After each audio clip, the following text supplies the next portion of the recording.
Hello and welcome back to another video. Today I thought I would run through some lino printing beginner tips and tricks. I really would have liked a video like this when I was first starting out lino printing, so I thought that it might be useful. I'm completely self-taught, so these are just things that I found out through trial and error. Please let me know if there's any that you think that I've missed in the comments below. You definitely don't need a lot of supplies. All you need is lino or another surface to carve on, like a stamp rubber. You need a carving tool, and you can get ones that have multiple different ends that screw onto it, so that you've got a variety of different V-gouges and U-gouges, so you can make different cuts into the lino. And then you need some ink and some paper. So to save a little bit of money and when you're first starting out, I would recommend just getting a little ink pad that you can just stamp onto the lino, and then right at the start you only need to print on like A4 paper, or if you've got a sketchbook you can take some paper out of there and use that to print on. You don't need to buy expensive paper, expensive ink, an expensive roller, anything like that. You only really need very basic tools to start with, and I find that an ink pad is also really good for test printing, so it's definitely a good investment because you can always use it in the future. I use an ink pad to test print almost all of my prints, especially if they are small, or if I've used a stamp rubber. I just find that an ink pad works really well for test printing those. Or if you want to print something small like a card or something like that, a ink pad works really well for those as well. Alternatively to that, you could buy a lino printing starter kit.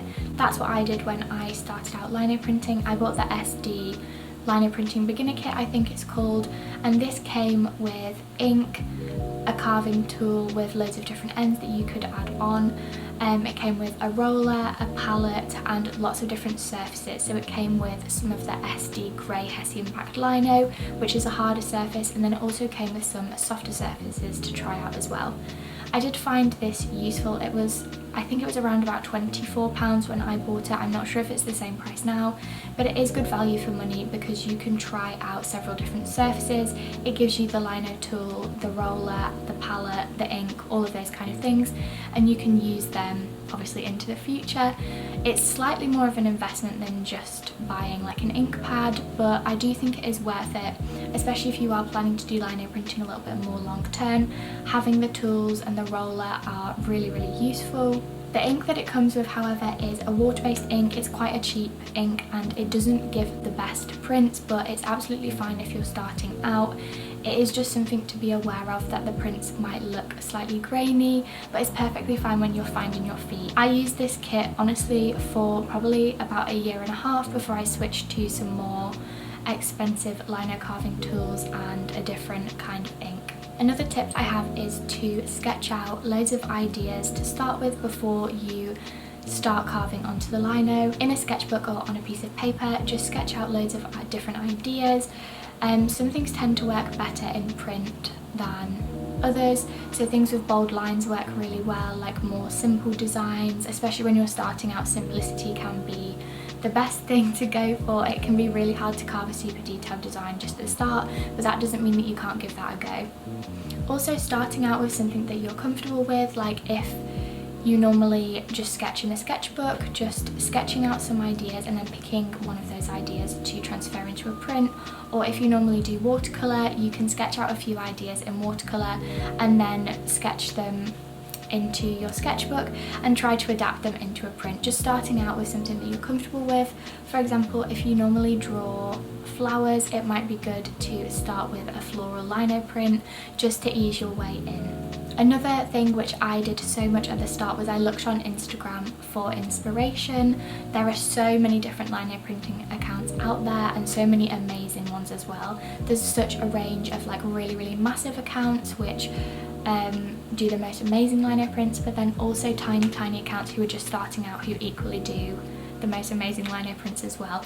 So having a look on Instagram, you can go through the hashtags like hashtag lino print or lino cut, and you'll be able to find loads of different artists who do lino prints, and getting inspiration from other people is honestly such a good way to start. Equally, you can also have a look on YouTube for some videos. I don't think there are too many out there. There are definitely some really good ones. I will try and leave a couple linked below, but finding inspiration from other artists on YouTube or Instagram or through a magazine or a book those are really good ways to get started as well. And I find that once you've found a little bit of inspiration, it's definitely easier to continue with the process and really throw yourself into it.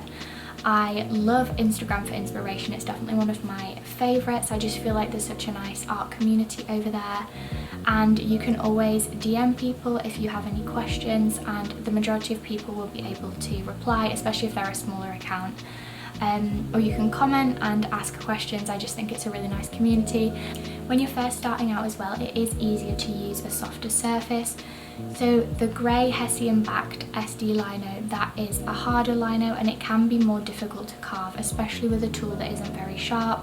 I've managed to like slice my fingers so many times carving this lino. It's definitely easier to carve a softer stamp rubber or just a softer surface in general.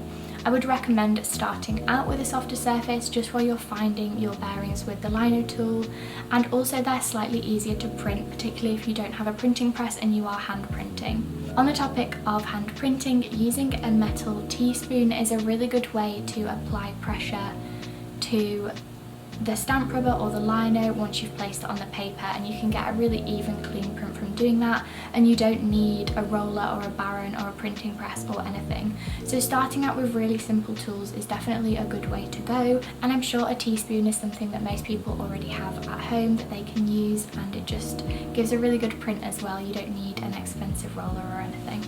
Also, using a thinner paper is better, whether that's a locked paper or an A4 paper to start with, like a printer paper, anything like that. Especially if you're hand printing, a thinner paper will give you a cleaner print, whereas a thicker, really textured paper often works better through a printing press when more pressure can be applied. So if you're just starting out, or if you're having trouble printing your designs and getting a really clean print, maybe trying a lower GSM paper would be better. So those are just some tips that I have for starting out lino printing. Please let me know if you have any other tips in the comments below. But thank you so much for watching this video. I really hope that you found it useful.